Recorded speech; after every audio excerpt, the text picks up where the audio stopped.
Selamat pagi teman-teman dan Bu Ros. Sebelumnya perkenalkan nama saya Elisa Yuni Natalita. Di sini saya akan mempresentasikan tentang materi behaviorisme. Mungkin terdengar asing bagi kalian, materi behaviorisme itu seperti apa.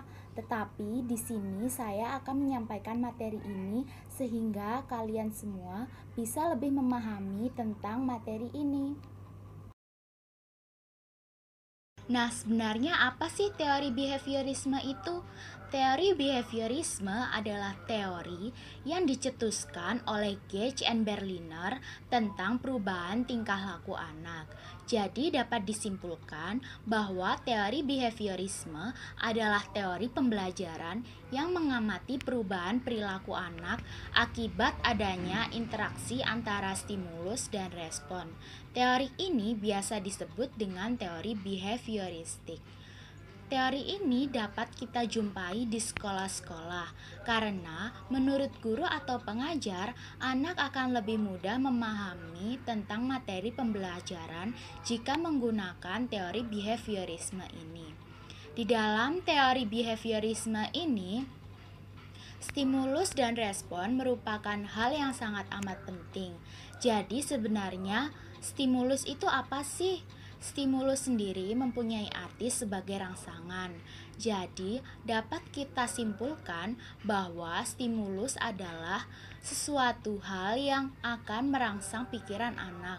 Misalnya materi pembelajaran atau suatu contoh permasalahan yang akan disampaikan oleh guru atau pengajar tersebut.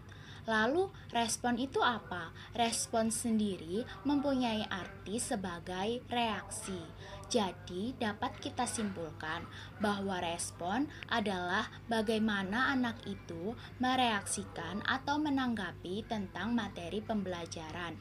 Misalnya, ketika guru memberikan suatu contoh permasalahan, anak tersebut dapat memikirkan jalan keluar dari masalah tersebut atau dapat memikirkan tentang ide-ide baru yang akan membuat jalan keluar dari masalah tersebut. Nah, supaya kalian bisa lebih memahami tentang materi behaviorisme, yuk kita kenali siapa saja sih tokoh-tokoh dalam teori behaviorisme ini. Yang pertama ada Watson. Dia menyatakan belajar itu karena adanya stimulus dan respon. Dia percaya bahwa perilaku dikendalikan oleh kekuatan yang tidak rasional. Hal ini didasari oleh adanya pengaruh lingkungan yang bisa mengubah, membentuk, dan memanipulasi perilaku anak atau hewan tersebut. Di dalam penelitiannya bersama dengan Rainer, dia melakukan percobaan kepada bayi 11 bulan yang bernama Albert. Albert ini bayi yang sangat amat suka bermain dengan tikus putih. Suatu ketika, Watson dan Rainer melakukan percobaan dengan cara membunyikan benda keras ketika Albert ingin mendekati tikus putih itu untuk bermain. Itu mengakibatkan Albert menjadi takut untuk bermain dengan tikus putih itu. Tidak hanya tikus putih, dia juga menjadi takut kepada benda putih lainnya. Jadi dapat kita simpulkan bahwa dengan memberikan rasa takut kepada Albert atau membunyikan sesuatu yang keras ketika Albert ingin mendekati tikus putih itu, dia menjadi menyamaratakan rasa takutnya terhadap benda putih lainnya. Yang kedua ada Skinner. Skinner adalah seseorang yang telah berjasa mengembangkan teori dari Watson. Menurut dia, perilaku verbal itu bisa dikendalikan oleh akibatnya. Bila akibatnya itu adalah hadiah, perilaku itu akan terus dipertahankan, tetapi jika sebaliknya perilaku itu akan diperlemah atau disingkirkan. Contohnya, jika ada seorang anak yang melihat tukang es krim keliling, lalu dia menangis kepada sang ibu untuk minta dibelikan es krim, tetapi sang ibu tidak mengizinkan atau membelikan anak tersebut es krim karena sang ibu berpikir bahwa terdapat banyak pengawet dan pewarna yang ada dalam es krim tersebut. Ketika sang anak tidak diberikan meskipun dia sudah menangis, anak tersebut lama-kelamaan akan lupa dan anak tersebut tidak akan meminta es krim kembali kepada sang ibu. Tetapi beda ceritanya jika sang ibu saat itu memberikan atau membelikan anak itu es krim. Ketika suatu saat ada tukang es krim keliling lagi, dia akan terus-terus menangis kepada sang ibu supaya sang ibu membelikan es krim tersebut, karena sang anak akan mengetahui bahwa dengan dia terus-menerus menangis, sang anak tersebut akan dibelikan es krim oleh ibunya. Yang ketiga ada Thorndike. Dia berpendapat bahwa teori behaviorisme ini memandang bahwa belajar akan terjadi jika anak tersebut menunjukkan rasa ketertarikan dengan permasalahan yang diberikan atau yang dia hadapi yang disebabkan oleh adanya pengaruh lingkungan. Contohnya, anak tersebut memiliki sifat atau karakter yang baik, ramah, dan suka membantu orang. Lalu dia berada di lingkungan yang sama dengan sifat atau karakternya. Sehingga itu membuat sang anak menjadi lebih mudah untuk beradaptasi dan bersosialisasi dengan orang di sekitarnya. Selain itu, temuan Thorndike merupakan hukum dari latihan dan hukum dari akibat. Contohnya, jika ada seseorang yang ingin berlatih untuk mengendarai motor, pasti awalnya seseorang itu akan jatuh atau akan susah mengendarai motor. Tetapi jika dia terus-menerus berlatih, dia pasti akhirnya akan bisa mengendarai motor tersebut dengan lancar. Yang keempat ada Pavlov. Teori ini juga bisa disebut dengan teori pembiasaan. Maksudnya adalah pembelajaran merupakan rangkaian panjang dari respon-respon yang dibiasakan. Di dalam penelitiannya, Pavlov melakukan percobaan kepada seekor anjing. Dia melakukan percobaan dengan cara membunyikan lonceng. Lalu anjing tersebut menghampiri Pavlov dan anjing tersebut diberikan makanan oleh Pavlov. Itu akan merangsang seekor anjing tersebut untuk mengeluarkan air liur yang banyak ketika dia melihat makanan. Suatu ketika Pavlov hanya membunyikan lonceng, lalu anjing tersebut menghampiri Pavlov dengan mengeluarkan air liur yang banyak seolah-olah dia sedang melihat makanan. Padahal Pavlov tidak memberikan makanan kepada anjing tersebut. Hal ini dapat kita simpulkan bahwa Pavlov dapat merubah kebiasaan seekor anjing tersebut dengan menggunakan teori behaviorisme ini. Yang kelima ada Edwin Guthrie. Edwin juga menggunakan variabel stimulus dan respon, tetapi dia menyatakan bahwa stimulus tidak harus berhubungan dengan kebutuhan. Hubungan antara stimulus dan respon bersifat sementara. Oleh karena itu, anak atau siswa perlu rutin untuk diberikan stimulus agar hubungan stimulus dan respon bersifat lebih kuat dan menetap. Contohnya, ada seorang guru atau pengajar yang ingin menyampaikan materi sehingga anak tersebut lebih mudah dan lebih cepat untuk menghafal dan memahami materi tersebut.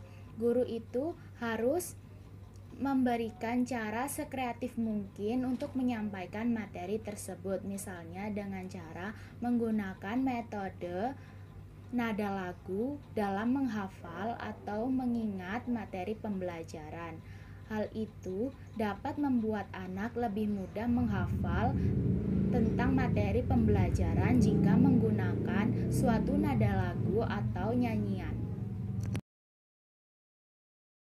Yang keenam ada Albert Bandura.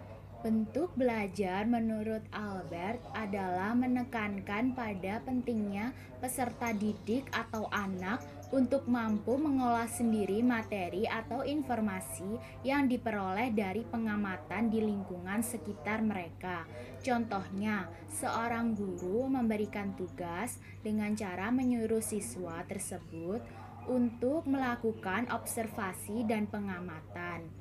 Misalnya, anak tersebut disuruh melakukan observasi dan pengamatan tentang pertumbuhan kacang hijau. Dengan melakukan observasi dan pengamatan, anak tersebut dapat lebih mudah memahami dan mengetahui bagaimana pertumbuhan kacang hijau tersebut dengan hasil akhir dari observasi dan pengamatannya.